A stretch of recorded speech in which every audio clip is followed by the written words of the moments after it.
there anything you wish to say at this time before sentence is imposed? Yeah, I would like to read a statement.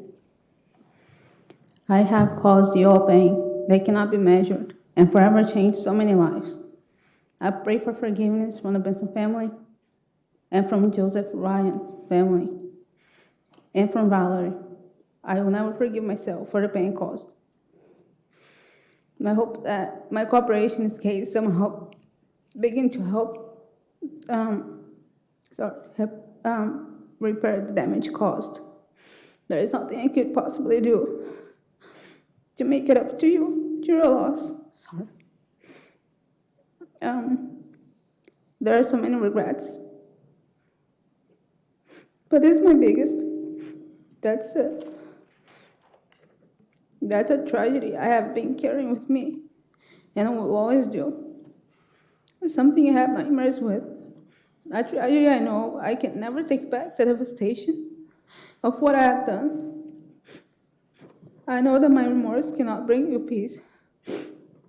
I hope you might someday understand that I truly do not believe that his plan would have actually happened. I have grown so much over the past 3 years. And look back at my younger self, at 22 years old, falling head over heels for someone 15 years older. They only seen his good side and clinging to someone that showed me love. I lost myself in a relationship, leaving my morals and values behind, and putting even my loved ones through this. My time in jail has been a time of reflection for me to better myself in more ways than I realized I needed. I had to find myself again. That's when I truly found God, when I had lost the desire to live, when I wanted to die. The guilt and feelings that I didn't deserve to live and that I was a monster were overwhelming. In God, I found the forgiveness and mercy, and I am restored. Jail is not a place you can bear to let yourself drown in those feelings.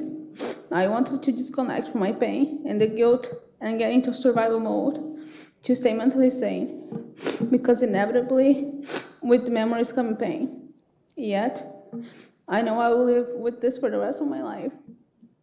God and I only know the shame and guilt and sorrow I carry for all I have caused. Sorry for Joe's family and Christine's family. Sorry for Valerie, an innocent little girl who has so much love that will grow without her mother and our father.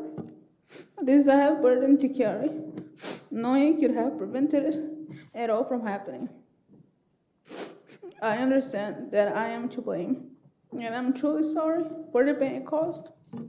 I hope someday I can be forgiven, as I hope to be able to forgive myself. Thank you for the opportunity to speak. All right. Thank you, ma'am. All right. In this matter, the court does find that the manslaughter charge was a large benefit of your bargain for testifying, which was a huge bargain in a plea deal. You could have been facing life plus 3 years, and now the maximum I can sentence you to today is 10 years. That's clearly a trade for your cooperation with the Commonwealth and what the Commonwealth offered. And you accepted that along with the Commonwealth's recommendation for time served, which is not an agreement, and as you know, not binding on the court, as we discussed at length at your plea. The reduction of the charge is a mitigation. I have watched your interviews and I watched you testify, and I just cannot find any further mitigation factors for your case. You may not have come up with a plan, agreed, and an older man may have groomed you to a point, but I want to list for the record the facts that I cannot equate with accepting a time-served recommendation.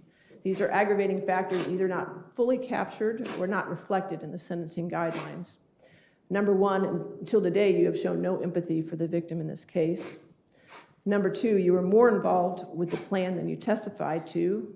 First off, there were numerous postings on social media platforms and text platforms looking for a target, texting and speaking directly with Joseph Ryan, encouraging him to bring the knife, and ultimately through the phone conversation, getting his consent, knowing all along you were bringing him to his death.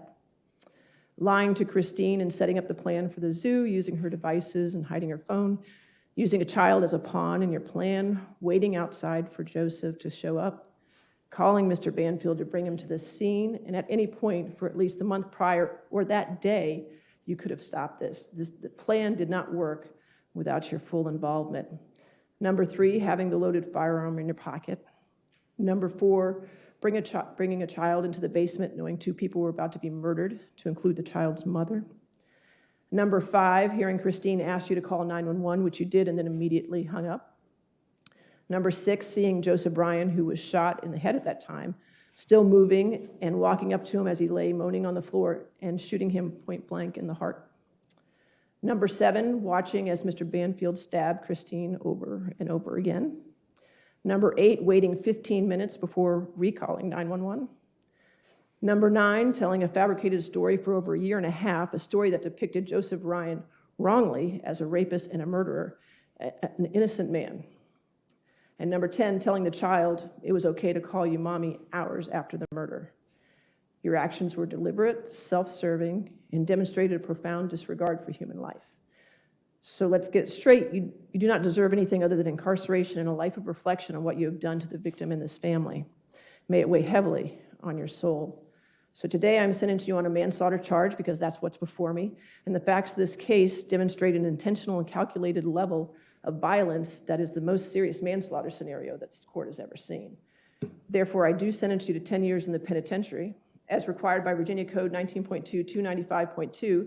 After you've completed your 10-year sentence, I will order an additional 2 years suspended, and you will be placed on probation pursuant to Virginia Code 19.2, 303. Since you have been convicted of a felony in Virginia, a sample of your DNA will also be drawn for the state police database. Are there any questions, Mr. Campbell? All right, anything further in this case? No, ma'am. Okay. All right, you're mandated to the custody of the sheriff. I believe that completes the docket. Is that correct? I believe so. Okay. Court will be in recess. All rise.